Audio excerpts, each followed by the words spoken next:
வணக்கம். இரா அண்ணாதுரை, மாநில தலைவர், தமிழ்நாடு தொடக்கப்பள்ளி ஆசிரியர் மன்றம். 2003 அரசு ஊழியர் ஆசிரியர்களுக்கு மிகப்பெரிய ஒரு துயரமான செய்தியாக புதிய பென்ஷன் நடைமுறை கொண்டு வரப்பட்டது. 22 ஆண்டுகளாக போராடி இன்றைக்கு 2026 மாண்புமிகு முத்துவேல் கருணாநிதி ஸ்டாலின் என்ற ஒரு மகத்தான அரசியல் தலைவரால், எங்களுடைய ஆளுமைமிக்க இந்தியாவில் உள்ள முதலமைச்சர் அவர்களால் இன்றைக்கு எங்களுக்கு பழைய பென்ஷனை நடைமுறைப்படுத்தப்படும் என்று அவருடைய பொற்கரங்களால் இன்றைக்கு அறிவிக்கப்பட்டு இருப்பதை தமிழ்நாட்டில் உள்ள ஒட்டுமொத்த அரசு ஊழியர்களும் ஆசிரியர்களும் மிகுந்த மகிழ்ச்சியிடும், அது அளவே இல்லாத மகிழ்ச்சி அளவிற்கு நாங்கள் இன்றைக்கு இருக்கிறோம். எங்களுடைய காலாகாலமாக எங்கள் உயிர் மூச்சு உள்ளவரை இப்படிப்பட்ட ஒரு முதல்வருக்கு நாங்கள் என்றென்றைக்கும் நன்றி கடன் பட்டு இருப்போம் என்பதை இந்த நேரத்திலே சொல்லிக்கொள்ள கடமைப்பட்டு இருக்கிறோம். எங்களுடைய வாழ்வாதார தந்தையாக கருதப்பட்ட மாண்புமிகு முன்னாள் முதலமைச்சர் ஐயா டாக்டர் கலைஞர் அவர்களுக்கும் இன்றைக்கு தமிழ்நாட்டை மிகப்பெரிய வலுவான மாநிலமாக, பொருளாதார வளர்ச்சியிலே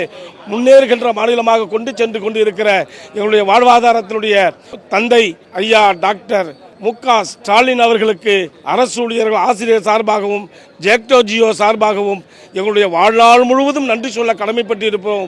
இந்த நன்றி உரிய நேரத்தில் ஐயாவுக்கு நாங்கள் செலுத்துவோம் என்பதை இந்த நேரத்தில் சொல்லிக்கொள்ள கடமைப்பட்டு இருக்கிறேன். புதிய ஓய்வூதிய திட்டத்தால் கிட்டத்தட்ட 6 லட்சம் குடும்பங்கள் பாதிக்கப்பட்டது. இன்றைக்கு இந்த 6 லட்சத்துக்கு மேற்பட்ட இன்றைக்கு பணியில் சேர்ந்ததெல்லாம் சேர்த்தால் 8 லட்சம் 9 லட்சம் குடும்பங்கள் இன்றைக்கு மாண்புமிகு முதல்வரால் மன மகிழ்ச்சியோடு அந்த குடும்பங்கள் இரவிலே கஷ்டப்படாமல் இன்றையிலிருந்து மகிழ்ச்சியோடு இருக்கும் என்பதை தெரிவித்துக் கொள்கிறோம்.